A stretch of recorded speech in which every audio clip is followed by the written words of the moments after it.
Welcome back, everybody, after an extended hiatus to What Really Matters. I'm Jeremy Stern with you in Los Angeles. I'm here, as always, with Walter Russell Mead of Tablet, the Wall Street Journal, Hudson Institute, and the Hamilton Center at the University of Florida.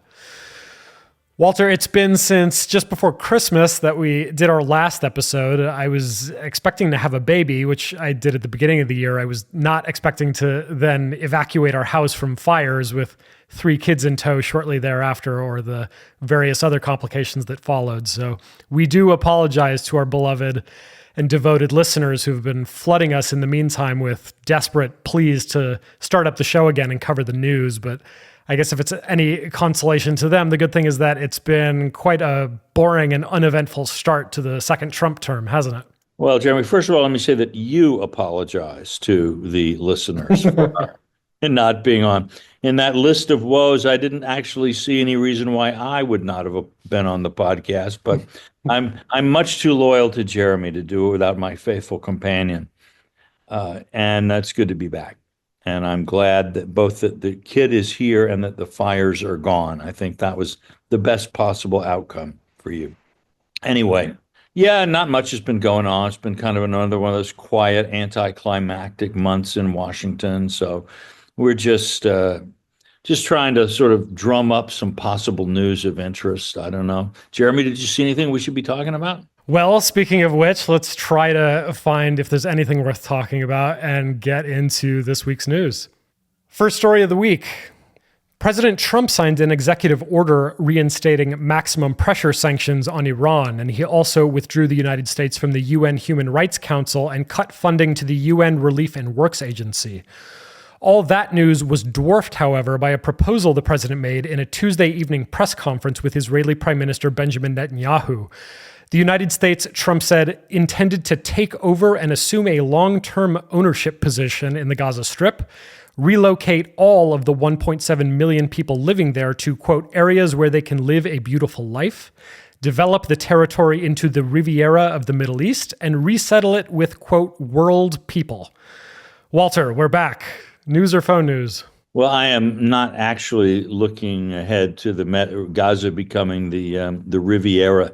Also, like Riviera of the Mediterranean. Isn't there already a Riviera on the Mediterranean? I think in France. So I'm not quite sure what that phrase is about, but I'm not sure what the whole idea is about. They say, take Trump seriously, but not literally. I'm not sure that either applies in this case. And this is one of those things where everybody gets very excited because the idea is, wow, move millions of people. U.S. takes foreign possession in a scary corner so it commands attention. And yet when you look at it, what exactly is it that you're paying attention to? This is one of those stories where I'm really happy to wait a few days or even weeks to see, how serious is he about it? What is the actual intent, maybe underlying the idea? Trump is certainly his negotiating tactics, going back to the art of the deal, are, sometimes you just say something to see what other people do. And I have to say, this strikes me as one of those. So I'm not interested in buying any Gazan real estate just yet. It has, some of the reactions have been interesting.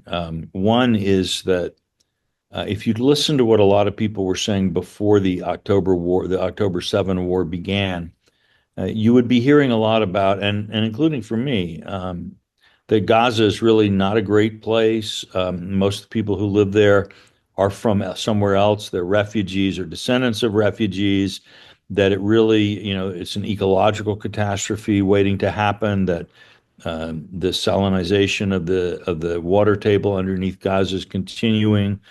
The biggest problem of the population is hard to get out, to get a visa or whatever to get out, and that it was never intended as a permanent residence for people. That was the kind of universal line on Gaza. Then as the war progressed, there came a moment when Gaza was the once shining city on a hill, which has now been wantonly destroyed. That this great now, by sort of doing this, I'm not trying to mock the or ignore the very, very real devastation, catastrophic losses, deaths that people experience, destruction of housing, civilian infrastructure, et cetera, was massive. But somehow that Gaza is retrospectively converted to the shining light of the Mediterranean. And now, when Trump talks about expelling the Palestinians from Gaza, it's, you can't make me leave my sacred homeland, which, 2 years ago I was doing everything in my power to change world politics so that I could leave my refugee camp. So it's interesting that way, but it's also interesting politically. It strikes me as one of the worst ideas I've heard from an Israeli perspective, in the sense that if I were an Israeli and somebody said, well, listen, how about this? Why don't we move 500,000 Palestinians from Gaza to Jordan? I said, that's the most insane idea I've ever heard, because my problem with Gaza was that it was this angry, ungoverned space, or governed only by terrorist space, that posed a real threat to my country. Well, now you're going to somewhat pacify Gaza, but the trade-off is that Jordan is quite likely, with that kind of big change, would the Hashemite monarchy survive in Jordan? Would it have to tack much harder, if it did, to a very radical Islamist perspective to find a way forward? If you turn Jordan into Gaza, I am not sure what you have gained from an Israeli standpoint. All of these things, it doesn't make a ton of sense when you try to turn it into specific policies. It makes a certain amount of sense if you want big headline, if what you're looking for is big headlines, change up a discussion that doesn't seem to be going profitably.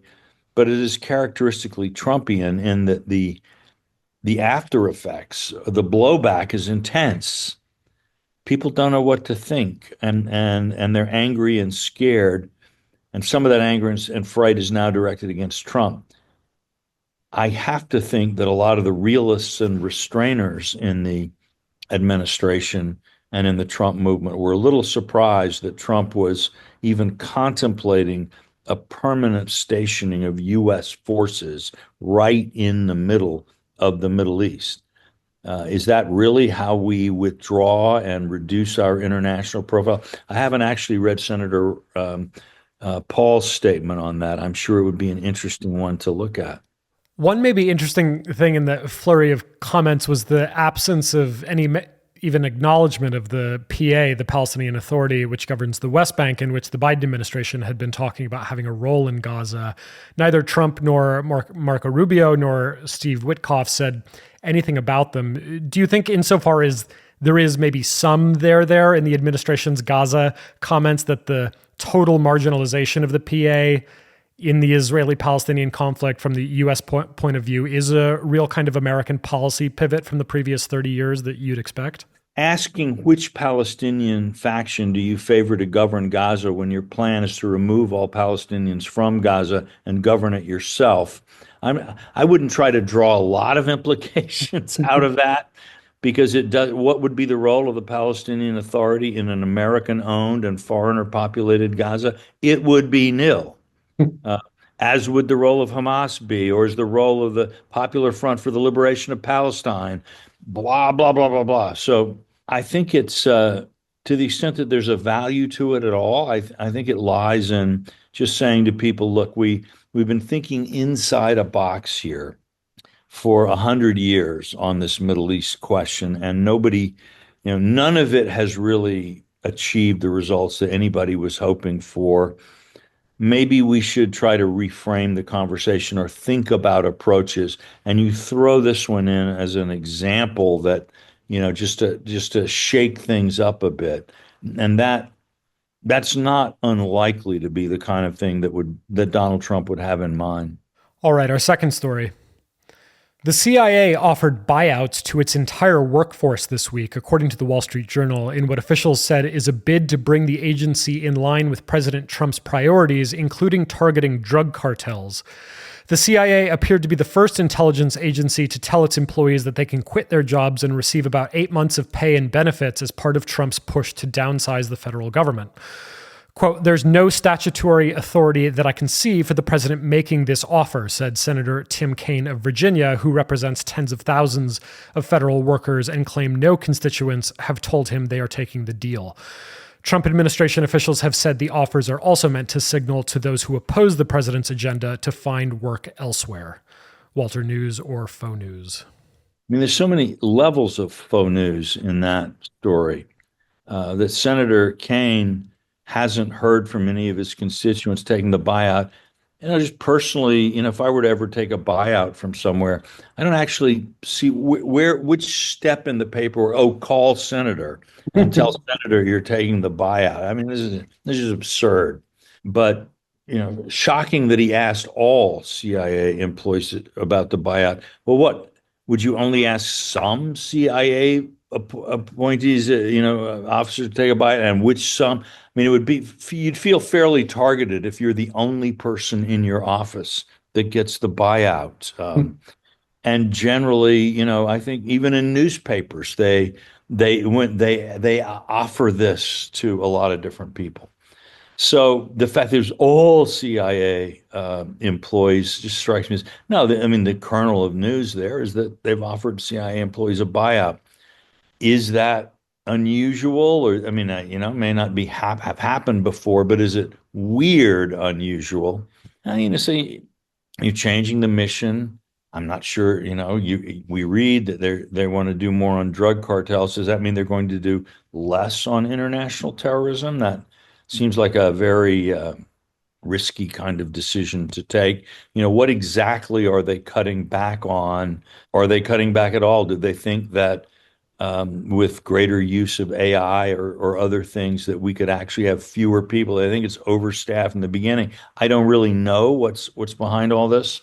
And also, I think in the past, the government has been very concerned to make sure that former CIA employees don't find themselves in positions where they're financially challenged in such a way that if some gentleman with a foreign accent were to come slithering up to them at a party somewhere, they would be interested in pursuing conversations about earning extra money in your spare time. So I think if a bunch of CIA employees did choose to retire, I suspect that we would continue to take an interest in making sure that their retirements were decent retirements, comfortable retirements, fair retirements. So all of this strikes me as again, Trump is news. Trump's desire to shrink the federal workforce is news. How can I get a twist? How can I get another story out of it?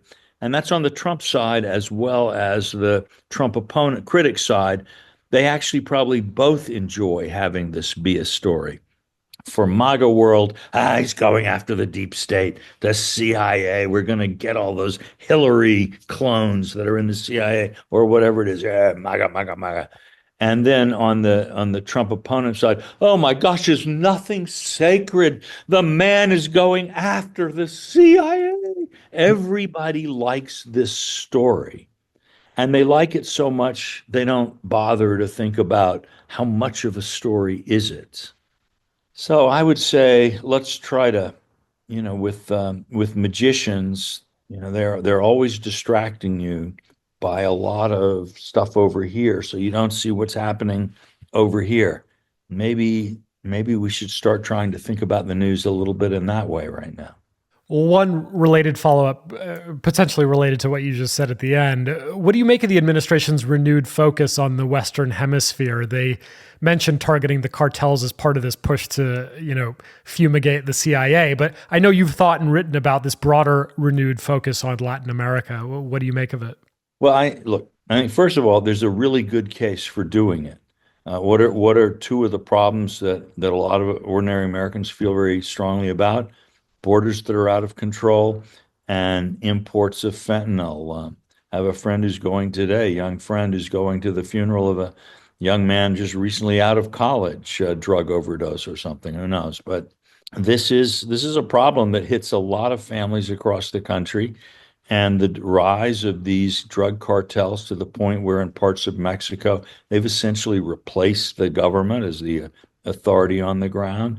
Yeah, it's like, gee, maybe we should make that some sort of a priority in our foreign policy, just potentially. So that doesn't seem so strange to me. Also, when you think about, you've got these different wings in the MAGA world. You've got your restrainer, let's just pay attention to things at home type. And then you've got, oh my gosh, this rise of China. This is really something we got to be hawkish on China. Well, you know what? Attacking Chinese penetration of Panama near the Panama Canal is the perfect foreign policy initiative for you. Isolationists are pretty touchy about the Western Hemisphere and have always been. That's been kind of an exception to American isolationism. Monroe Doctrine, we want to keep that one going. And so protecting the Panama Canal, yes, baby, do it. And then on the other hand, it's a way to get, to your hawkish anti-China wing. Look at what I'm doing. I am going after that dangerous Chinese influence right there, insidiously spreading right on the banks of the Panama Canal. Take that, Beijing. All right. So you make everybody happy. Then you add to this that, generally speaking, the governments in the Western Hemisphere are less willing to tangle with the government of the United States than governments in other parts of the world. Kazakhstan does not fear American displeasure in the same way that maybe Costa Rica or Guatemala do. So your chance as president or secretary of state, if you fly down to Panama and you say, I want you to do this, you have at least a 50-50 chance, and a lot of times a much better 50-50 chance that even if they don't plan to do everything that you want, they're going to give you some agreements. They're going to say things on camera. You're going to leave with a win. So it unites your coalition. Actually, there are serious foreign policy problems that are best addressed in the region, and it's a place where you're likely to win. I mean, wouldn't you also do something in Latin America if you were Secretary of State? Heaven help us, Jeremy. All right, final story of the week. Fully 10% of all nonprofits in the United States, or about 35,000 NGOs in total, receive more than half their funding from the government, according to a report in the New York Times on the organizations reeling from Trump's recent attempt, later blocked by a court, to freeze all federal grant funding. Many of the organizations profiled in the Times were engaged in work like caring for people with disabilities, helping incarcerated people stay in touch with their children, and other obviously good causes. But the report also highlighted questions about the number of apparently non-governmental organizations that are non-viable without government grants. Many of the ones that deal with immigration, education, public services, and other hotly contested policy areas are in the crosshairs of the administration for what it sees as policy work that the government has effectively outsourced to a network of NGOs allegedly dependent on patronage. Walter, news or faux news? Probably news, but complicated news. Maybe one way I start in thinking about this issue is when my sister and her husband retired from work, they began to be volunteers helping refugees resettle in their area. And these are refugees who are legally here, who've been, are being flown in. They're often from Afghanistan and other places where they'd worked with the U.S. and are, so nothing squirrely about the refugees. And the government working through NGOs, nonprofit groups in the area, has been, helping them settle them, mobilizing civilian volunteers. And first of all, is it a good thing that the government uses nonprofits for these? I would say yes. In this, the alternative would be a very large federal bureaucracy operating down there. Do people really think that would be better? and having these operations contracted through locally led, locally organized NGO citizens groups, like why not? And so when you've set up these processes and you can say, well, the Biden administration screwed up immigration policy, which they certainly did, but the core of these policies have been around for a while, refugee resettlement and so on. So suddenly stopping while you have refugees are still flying in and they need a place to live, and the money for that rent comes from these federal grants, and you just suddenly on day one say, okay, all of this comes to a stop, except the refugees are going to keep coming. That puts a real burden on everybody. It's not the right way to do anything. Now, you can say we should be cutting the number of refugees who come in every year, et cetera, et cetera. Well, you can do that in ways that allow things to move, for those who are allowed to come the way they're supposed to come and get the help that we intend for them to have, and so on. And so this at that level, this isn't right. On the other hand, is there a world of ideologically motivated NGO groups who often in sort of, I won't say financially corrupt ways, but maybe politically corrupt ways, where they have an insider in the government who sympathizes with the ideological agenda of these groups and is deliberately passing money and so on to these groups rather than others, or to whatever, in order to strengthen an ideological campaign? And do these NGOs then become a lobby for a specific line of policy? And do they collude? What's actually going on here?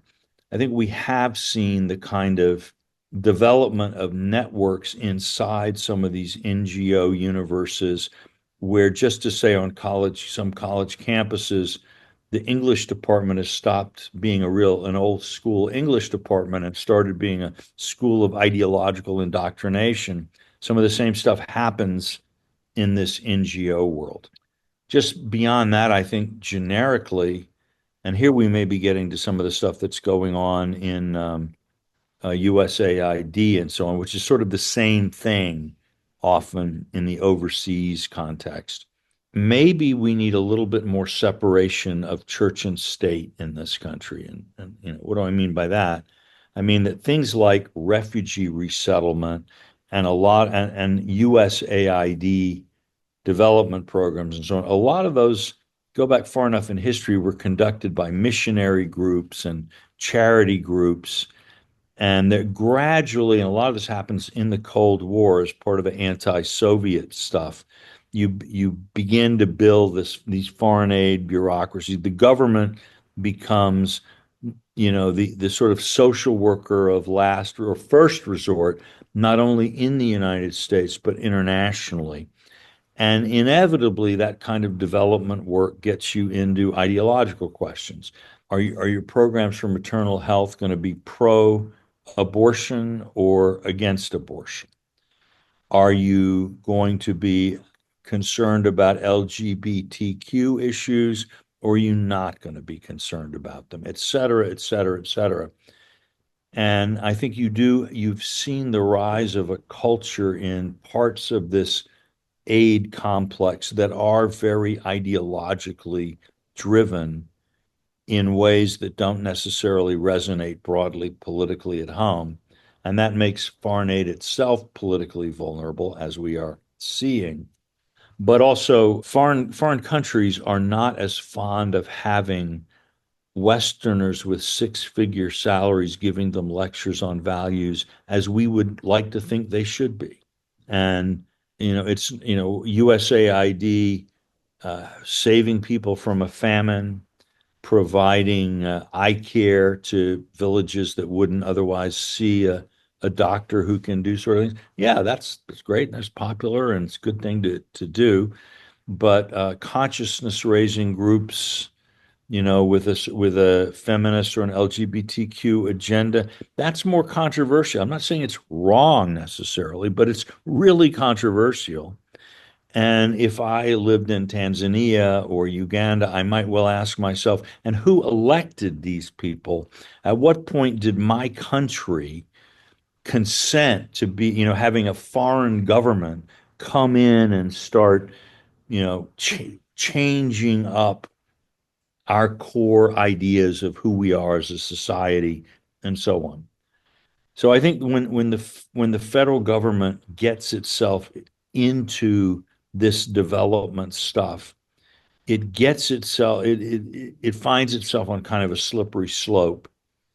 And at the bottom of that slope, you have real complications.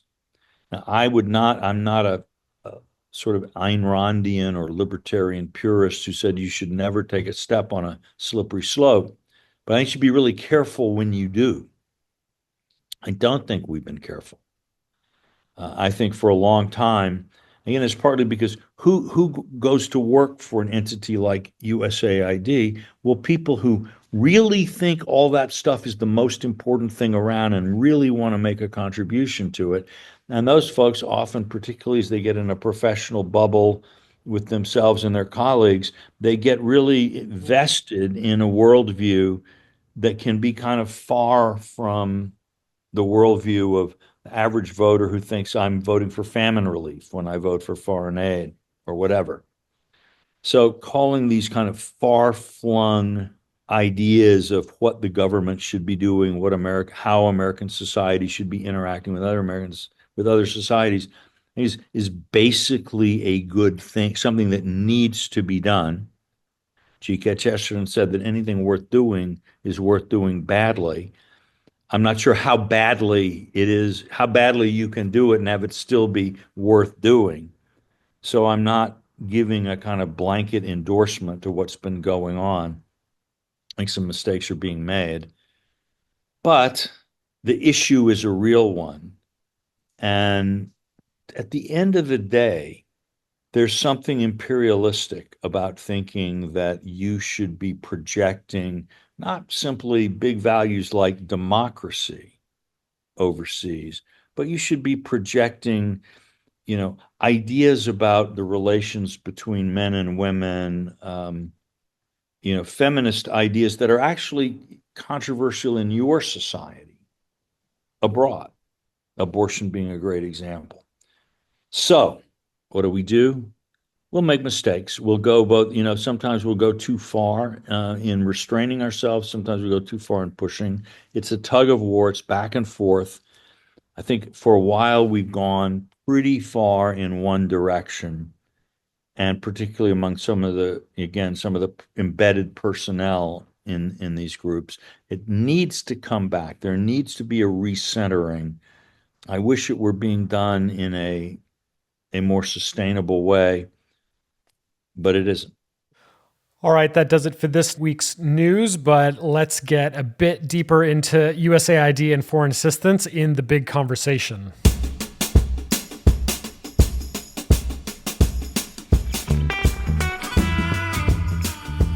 So, as you alluded to this week, Walter, the administration stepped up its war on the U.S. Agency for International Aid and Development, which is responsible for about half of all U.S. foreign assistance.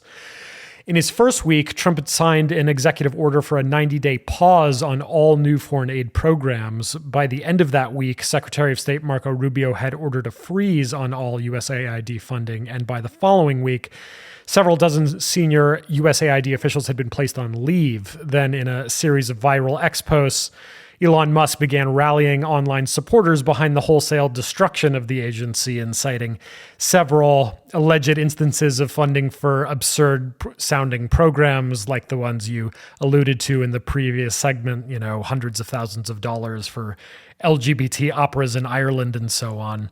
But then this week, Rubio announced that he had assumed the position of acting director of USAID and explained that the shakeup at the agency is intended to bring it back under the control of the elected branches of government. So without getting into the veracity of funding for, these various programs, I thought just to end here, it might be a good opportunity to just talk about U.S. foreign aid in a more general sense, maybe since, let's say, the Marshall Plan. I mean, what is the history of the thinking and the strategy behind foreign aid? What's the kind of geopolitical justification for it? And maybe how have some of the more effective American presidents in the past justified it to voters in a way that's kept them on board? As I wrote a quarter century ago in Special Providence, there are these different ways of looking at American foreign policy, America's role in the world, that are deeply rooted in American political culture. And one of them is the strain we call Wilsonianism, which is the idea that the United States really has a mission in the world to make the world a better place, to stop wars, stop poverty, promote democracy, which all go together. Probably the most Wilsonian moment in recent American political history is the second inaugural address of George W. Bush, which I would recommend that people who want to know what Wilsonians think go read that address, because he says our interests and our values are the same. That is a classical Wilsonian idea, that the way to get peace and security and prosperity for the United States is to help the rest of the world become democratic, sometimes even if it doesn't want to be. And historically, a lot of that comes out of the missionary movement, which is something that it's one of these large areas in American life that intellectuals don't pay attention to. And yet it has had perhaps more to do both with the shaping of American history and the shaping of world history than many people have any idea. And going way back into the 19th century, you would see American missionaries who were funded by voluntary contributions from church congregations going out and spending their lives trying to uplift and Christianize various populations around the world. And there was always a wide spectrum among missionaries, where some are simply focused on getting people to accept Jesus as their savior, and that's like the only thing we're working on is getting them baptized and into the church, and then it's and that's it. And then, but very often you'd find, well, you'd be surprised that people around here aren't that interested in getting a message. We have to show them this means something. So let's have a women's sewing class to teach techniques of sewing, and that will make us friends. And through this, we can do it. Or let's have a school for orphans. Okay, the parents of existing families won't send their kids to a Christian missionary school, but there are these orphaned kids running around who no one is educating. Well, let's both show the love of Christ to these poor kids, and also maybe begin to show others what a Christian what kind of education we're able to deliver. So pure missionary enterprises move into things like agricultural development, or, hey, in China, this foot binding of women is just a terrible thing. And we need to, Chinese women are never going, culture is going to be completely deformed while women are deformed in this way. So some missionaries end up pursuing largely social and non-religious goals out of perhaps the spirit of personal piety, but some of the same differences we see between more liberal and more conservative Christianity in America, we see in the missionary movement. And inevitably, this goes to, let's lobby the American government to support the things that we care about. Partly this is going to be, let's make sure that foreign governments know that if they jail American missionaries, the American government is going to take an interest. Or if they take a step beyond that, if they jail local Christians, who've been converted by American missionaries, America will take an interest in that. Or a big thing is early in the 20th century, right after the first Chinese Revolution, there was a movement in America, ideally, they thought, to help China by buying railroad bonds, to support the new government. The missionaries sort of write in to their friends back home. This is terrible. You're going to extort interest from China at this critical moment. So the huge firestorm kills the program for the Chinese railway bonds. These sorts of things gain force.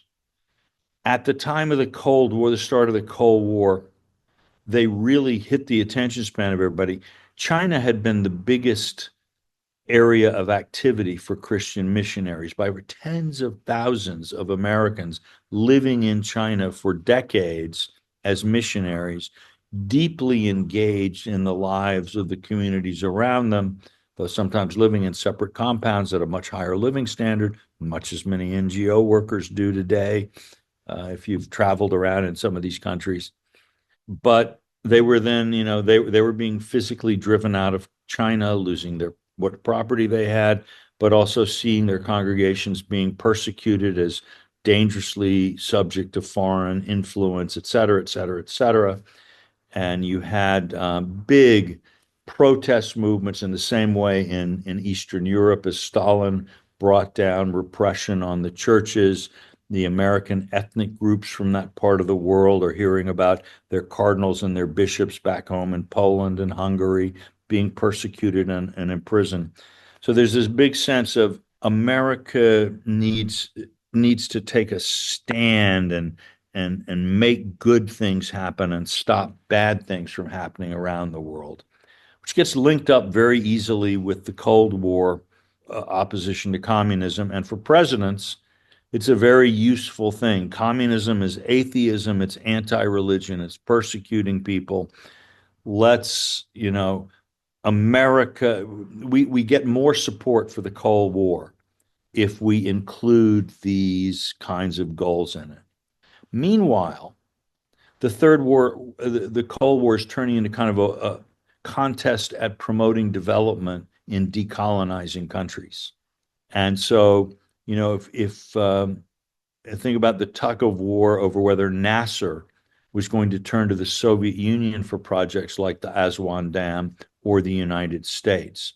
So we start having a national interest, or perceived national interest anyway, in having these countries take our money to do these big development projects and to do it in a way that's linked to the American economy and the American economic system. Then you have President Kennedy with the Peace Corps, calls on, really, the Peace Corps is essentially a secularized missionary thing.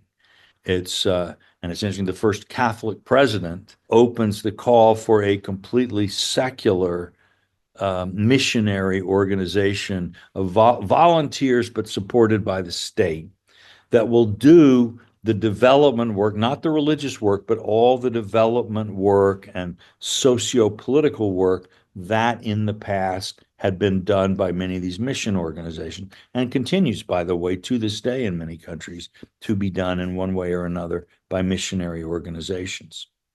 And so I think a lot of it comes out of this trend. But what has happened, of course, is that American religion has become a much more diverse thing. And with the shift of mainline Christianity, mainline Protestantism into, from a more sort of drifting from a lot of traditional doctrinal positions to embrace everything from gay rights to, one could come up with a long list of, pro-choice and so on, social values, very controversial here at home. But the question is then, what will our foreign secular missionaries be, secular liberal Protestants or secular conservative Protestants? Okay. And that is inevitably a very contentious question in American politics. But it's also a contentious question in other countries.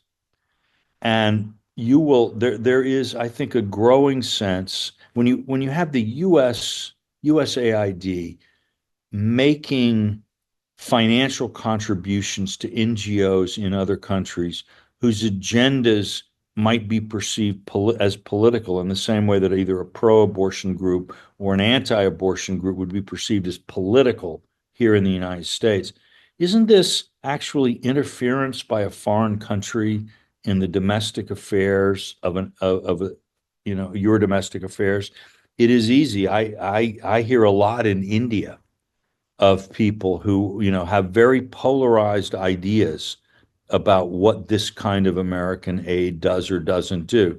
And people who are ideologically sympathetic with, say, liberal secular Protestantism love the NGO community and think anything that would get in their way is just a travesty and it's a crime. And then those from the more conservative side in India, as in the United States, are going to say, this is terrible. You people are just coming in here, blah, blah, blah, blah, blah. So I am not so sure that this whole mess helps American foreign policy all that much. Are there ways, we will, with the contest with China and so on that's open, we will still continue to have an interest in the economic development of other countries.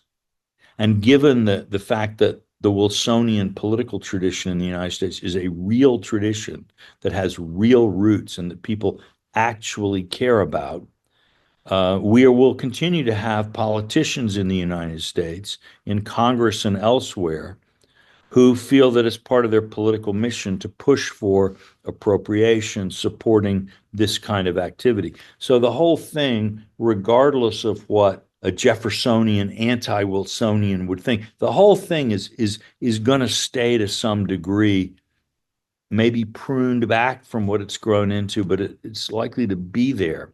So what should it be like? And again, I'm such a messy old ridiculous moderate. I think we should try to, we should look at this with sort of caution, not a lot of zeal, and maybe there are subjects that we shouldn't mention. But I think it would actually be interesting for some group like the G20 or something like that to start thinking about best practices, because we in the United States don't actually like it when Russian and Chinese funded NGOs are trying to shift American public opinion in one way or another. We don't like it when they are paying off our politicians, when China set up these Confucius centers on campuses. We didn't think, oh, great, a foreign government has come here to spread enlightenment among our people. And isn't that just the most wonderful thing you've ever seen? That was actually not the response of American public opinion to these things. So, what are the limits? And there should be limits on the sort of, the governmental missionary activity.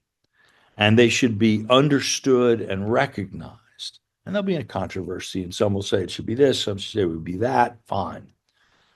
But right now, this idea that anything goes, I think, is unsustainable. So the world of secular, state-supported missionary effort has, I think, gone farther than is politically sustainable in the United States or beneficial overseas. And we have to think it through. Hey, I'm an observer of politics much more than I'm a participant. So I believe this should be done in a room full of seasoned, thoughtful people. They're calm and undisturbed and really just trying to think long term about the public good. Okay, that's not actually how this is going to be settled or how anything else is going to be settled, especially not these days. It's going to be out there in a big public controversy where everybody is going, too far, too fast, too boldly, too aggressively. Okay, fine. But we should try to keep in mind that there really do need to be limits on this kind of activity, limits that we would like other countries to observe. I myself was not really pleased to hear these reports that Russian money was behind anti-fracking groups in Poland and Ukraine. Like, why is this allowed? So let's try to see if we can't think that through. All right, that does it for the big conversation. Let's end on the tip of the week.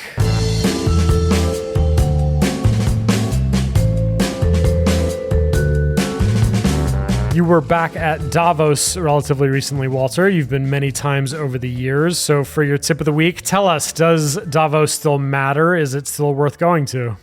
I will say that the zebra steak at the Oxen Steakhouse in Davos is worth the trip. And if you find yourself in Davos and you have a free moment, that might be a good investment. I find Davos endlessly interesting, in part because it changes. So, the sort of conventional wisdom at Davos changes so much. I think Neil Ferguson wrote in a column this year about it that, well, the one thing we can know is that whatever Davos man thinks it is going on, he's wrong. And so you go to Davos to learn where the world is not headed. That's a view. But it has been interesting to see how, I remember sort of 2 years ago at Davos, all the talk was about green this, energy transition. You'd meet these wonderful entrepreneurs who had like brilliant ideas for solar powered helicopters or airplanes or whatever. And we're planning the first flight of their zero net emission plane and so on. All of which obviously depended on enormous amounts of government subsidy to make that happen. Last year, at least in my memory, Davos was mostly sort of just an AI story. There was still the climate people were still around, but not quite as high up. This time, it wasn't just AI, it was massive investment in all the power that AI is going to need. So I heard, people talking about sort of 1 gigawatt power plants to power data centers the size of Manhattan or, whatever. I mean, it was just amazing stuff. And this, as I think about this, after the financial crisis, industry, it's actually not that easy for a lot of companies to figure out what to invest in. There was even as interest rates were very, very low, which itself is a sign that people are not finding a lot of attractive investment ideas. Therefore, the demand for capital is low. A lot of companies were sitting on huge piles of cash, and they were doing share buybacks. These big tech companies were buying back their shares because they couldn't think of any cool tech things to invest the money in. That's kind of startling and a little worrying in a way, but that was the situation. Well, in that environment, hey, let's build a parallel power system which does the same thing our current power system does, but does it differently. And that's a massive trillions and trillions and trillions of dollars investment. And by the way, everybody in the world is going to have to buy a new car to go along with this, and new charging stations and new this and new that everywhere. And it's all going to work because there are going to be laws that you have to do it and regulations. So it's like a complete, perfect opportunity. It's like a game park for capitalists. And a lot of business people who might or might not have cared very much about the environment thought, wow, I can profitably build 7 new factories, new distribution channels, blah, blah, blah, blah. This stuff is fantastic. And it attracted a lot of energy. But once alternative big investment ideas start popping, then a lot of these same entrepreneurial spirits seem to have turned to those.